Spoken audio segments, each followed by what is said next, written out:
علیکم ورحمۃ اللہ وبرکاتہ. امید ہے کہ آپ سب خیریت سے ہوں گے. آپ نے میرے چینل کو لائک کیا نہیں کیا جائیں پہلے لائک کریں, شیئر کریں, پیار سے کمنٹ کریں. آج عنوان پر بات ہوگی, اس کا نام ہے اللہ تعالیٰ بہت رحمان اور رحیم ہے.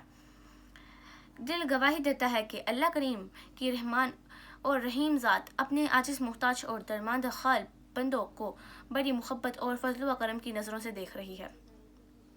خالق محلوق میں کوئی پردہ خیال نہیں, اور خالق اپنی محلوق کے پھیلائے ہوئے دامن اور اٹھائے ہوئے ہاتھوں کو کبھی خالی واپس نہیں لوٹائے گا. عبادت کے لیے ریاضت کا ذوق شوق اور ایمان کی یہ کیفیت عبادت کے اسی موسم بہار کے تعلق سے رکھتی ہے.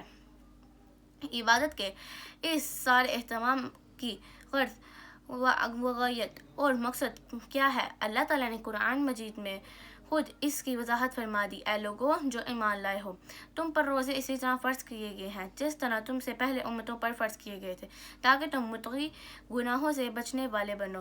رسول اکرم صلی اللہ علیہ وسلم نے بھی خود روزے کا مقصد بیان کرتے ہوئے فرمایا, روزہ گناہوں سے بچنے کے لیے ڈال ہے. روزہ دار فحش باتوں اور کوئی بیہودہ کام نہیں کرے گا, اور اگر کوئی شخص گالی گلوچ اور لڑائی جھگڑے پر اترے گا تو صرف اتنا کہہ دے, میں روزے سے ہوں. جزاک اللہ. امید ہے آپ کو میرا بہت اچھا لگا ہوگا. لائک کریں, شیئر کریں, سبسکرائب کریں. ملتے ہیں نیکسٹ ویڈیو میں, تب تک کے لیے اللہ حافظ.